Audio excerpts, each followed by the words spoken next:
السلام عليكم ورحمة الله حبايبي، وحشتوني جدا جدا جدا. النهاردة بقى جايبين حاجة كده اللي عايزة تعرف تحت الإبط تفتيح الأماكن الحساسة، جميع الزيوت بالروايح اللي انتوا تتخيلوها، كلها حاجات جميلة جدا وكلها مركزة وطبيعية 100% وأمان 100%. احنا معانا ايه؟ معانا بصور لكم الزيوت والخامات اللي انا جبتها. طبعا كل حاجتنا من عند ماضي، كلها حاجات للتركيبات، حاجات جميله جدا جدا جدا زي ما انتم شايفين كده. هنعملها مع بعض خطوه خطوه، استنوني. ما تنسوش بقى لايك وشير للفيديو عشان الفيديو يوصل لناس كتير جدا وناس كتير جدا تستفاد بيه.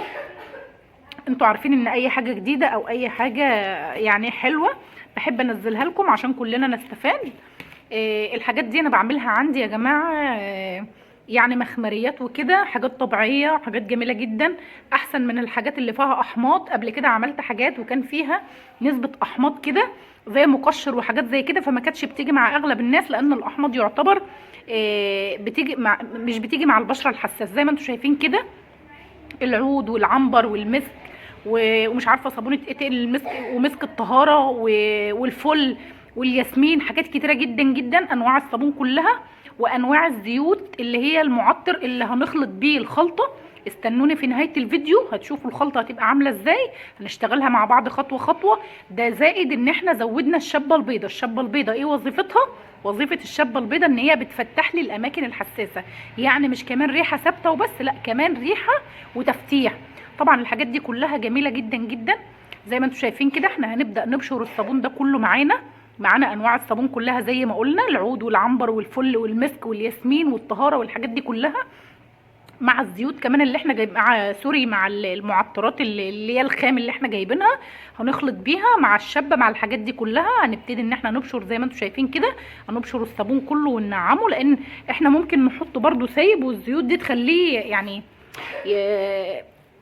يعني يفك لوحده او يطرى، بس احنا بنبشره عشان يعني سريعا يعني.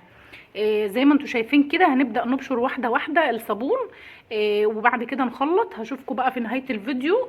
اللي يعجبه الفيديو ما ينساش لايك وما ينساش الشير وما ينساش التعليق الحلو. لو حد عايز اي استفسار زي ما انتم شايفين كده هنبدأ نشتغل خطوة خطوة. بس قبل بقى ما نتكلم على اللي احنا بنعمله ده، عايزين الاول كده نصلي مع بعض كده، لعلها تبقى صلاة تشفع لنا كلنا يوم القيامة. لعلنا نؤجر عليها. نصلي على الرسول عليه الصلاة والسلام عشان ربنا يكرمنا ويزود رزقنا، ربنا يكرمنا جميعا ويصلح حالنا جميعا. اللهم صل وسلم وبارك على سيدنا محمد وعلى آله وصحبه أجمعين، عدد أوراق الشجر وعدد قطرات المطر وعدد حبات الرمال. حبيبي يا رسول الله، ربنا يكرمنا جميعا ويصلح حالنا جميعا. لعلها تبقى صلاة تشفع لنا وناخد نؤجر كلنا جميعا عليها. زي ما انتم شايفين كده هنبدأ نبشر الصابون واحدة واحدة. طبعا انا البتاعه اللي انا بعمل فيها صغيره، مش يعني مش مساعداني قوي. ده انا حتى جبت الحاجه وقلت اعملها في المحل اللي ان ما عنديش وقت في البيت ان انا ابشرها. وكوكي طبعا انتوا عارفين، يا اما كوكي يا اما مالك واقفين لي في كل الفيديوهات، مش عارفه اعمل ايه. هنبشر زي ما انتم شايفين كده وهنعملها في الاخر هتديني نتيجه روعه روعه روعه. انا مش هتكلم على المفاجاه غير في النهايه. شايفين هنبشر واحده واحده، بس يا ريت الحاجه اللي بنبشر فيها تبقى كبيره شويه.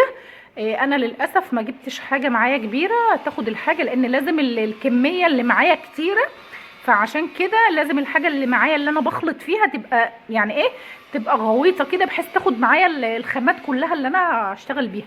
زي ما انتم شايفين كده شكل الصابون، اصلا انا مش عايزه اقول لكم الريحه بتاعته عامله ازاي، رهيبه، اقسم بالله يا جماعه رهيبه بجد، جباره. كلها حاجات طبيعيه، كلها حاجات طبيعيه وحاجات خام، كلها مش مضروبه. احنا عارفين كلنا ماضي اقل ازازه من اللي انا جايباها الصغيره خالص دي اللي انتوا شايفينها دي ب50 جنيه، اقل ازازه. قال لي تسحبي منها بالسرنجه. انا طبعا بحط بالبركه كده. شايفين الجمال بقى اهو، شايفين حاجه كده اوبشن، يعني حاجه يعني بجد جميله.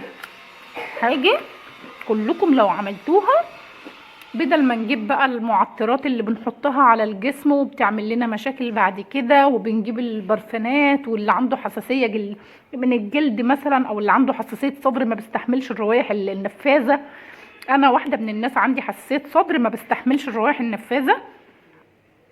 بحب الحاجات دي جدا. واقول لكم معلومه، اقسم بالله والله العظيم انتوا في ناس كتيره جدا من اللي هتتفرج عليا، وده كلام ثقه، مش هيشتروا مني. يعني مش هيشتروا مني، انا لو عايزه كله يشتري مني مش هطلع اقول المعلومه اللي انا بعملها او الخلطه او التركيبه اللي انا بعملها، لان دي اسرار شغل. طبعا كلكم مش هتشتروا مني، انا بحب افيد واستفاد. انا لما عرفتها ما بخلتش عليكم بيها، فانتوا ما تبخلوش عليا بكومنت حلو او تعليق حلو او تشيروا الفيديو عشان كلنا نستفاد، عشان اي جديد انزله لكم. يعني شجعوني وحفزوني بحيث ان انا كده ما يجيليش احباط او اتقفل من القناه خالص. الحمد لله رب العالمين، احنا وصلنا لمحتوى جميل ووصلنا لمرحله حلوه قوي قوي مع بعض. يا رب تكمل على خير.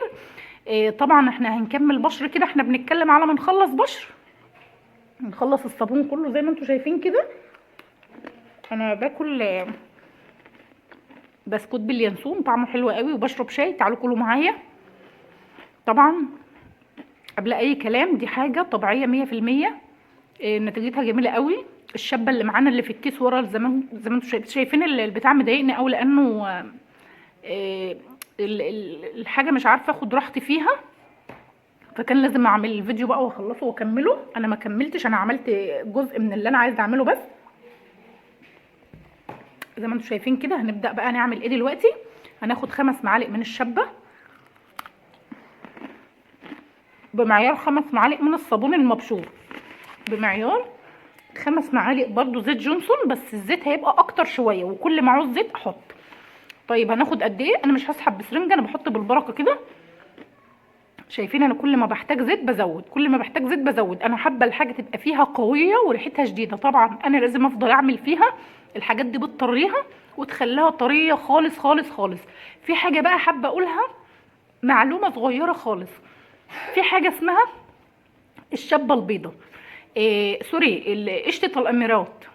قشطه الاميرات يا جماعه، قشطه الاميرات دي عن تجربه بجد نتيجتها مذهله.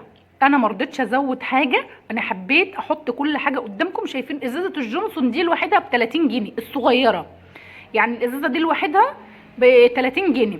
الازاز الصغيره اللي انتم شايفينها الياسمين والفل والمسك والكلام ده اقل واحده فيهم ب 50 جنيه، غير الصابون بقى وغير الشاب وغير الكلام ده.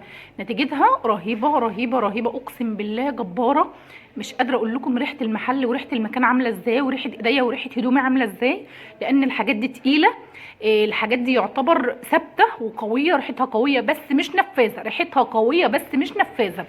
اتمنى ان هي تعجبكم كلكم، وكلكم تجربوها عن تجربه حلوه جدا جدا جدا، لان دي حاجه عن تجربه انا عملتها وببيع منها في المحل عندي، وقلت افيد واستفاد وابين لكم الفيديو وابين لكم ان في حاجات تقدروا تعملوها في البيت عشان ما تحتريش. اقل زيت برفان بقد كده، واقل طبعا الحاجات اللي هي المزيل العرق والكلام ده هيغنيك عن كل ده.